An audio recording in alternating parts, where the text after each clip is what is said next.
This is Rajesh. And how are you? I will think you will be fine. Now, today we are going to teach you the last explanation of Geography Lesson 5, the water. And today's topic is a very interesting topic. And that is the tides.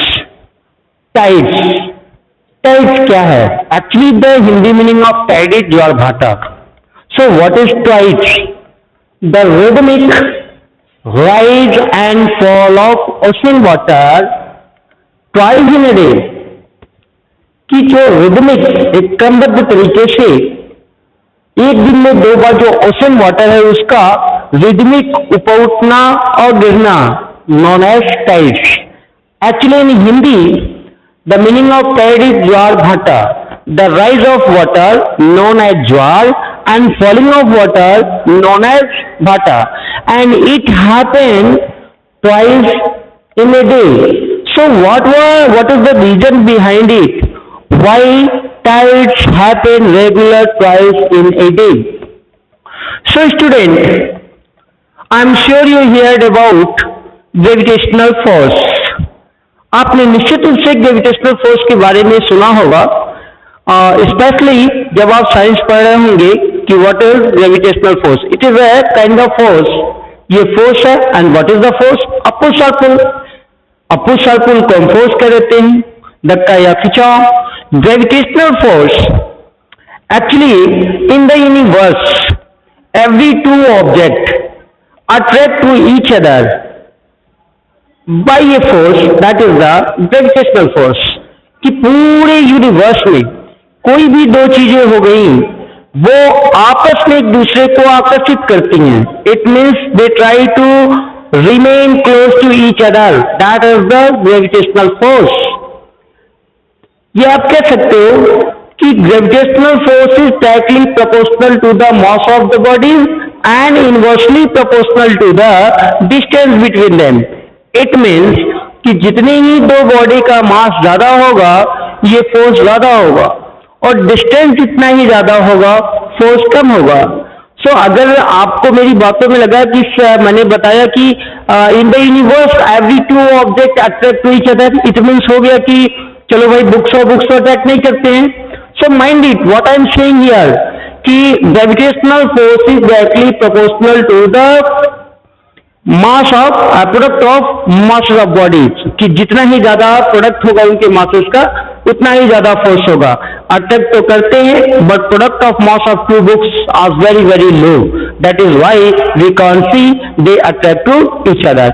So tides is happen due to the gravitational force. अब ये gravitational force लगता कहाँ है? You know that two heavenly bodies, one is the sun other is the moon. Both have huge body and our earth both exert a force on the surface of the water and it create the tides.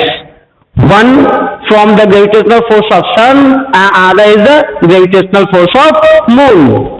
So tides happen in ocean due to gravitational force of sun and moon. That is why tides happen twice in a day. One due to the gravitational force of sun and another due to the gravitational force of moon. And I explained gravitational force.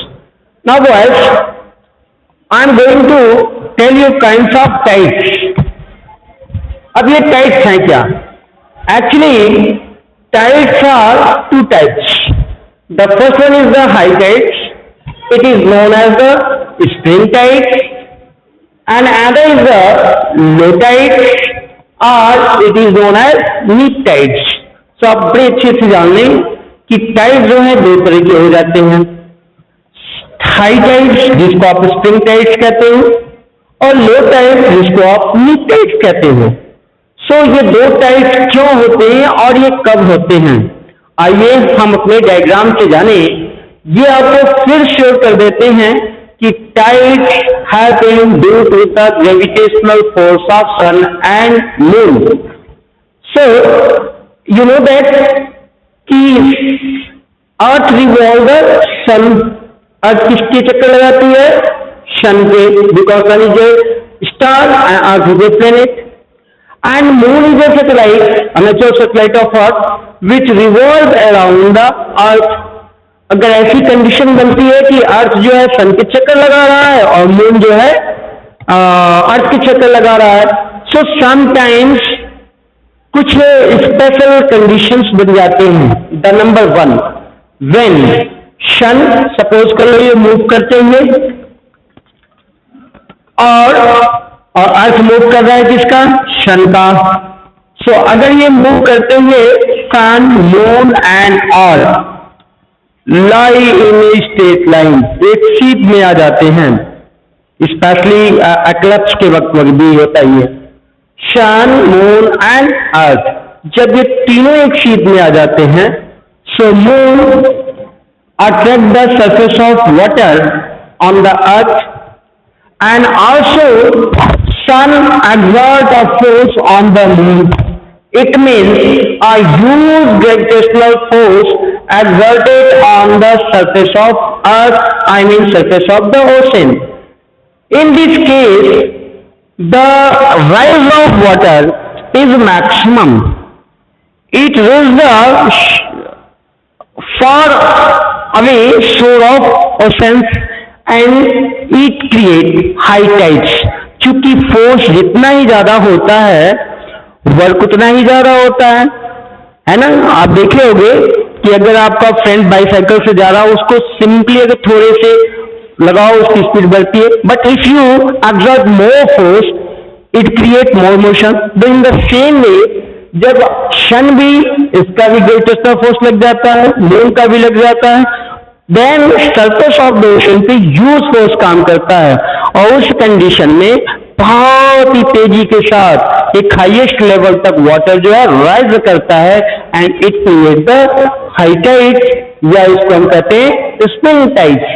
यानी इसके जो currents हैं, वो लहरें जो हैं वो किनारों तक बहुत दूर दूर तक जाती हैं, कि क्योंकि जितनी ही हाइट पे जाके और फॉल होगा एनर्जी उतनी ही ज्यादा क्रिएट करेगी.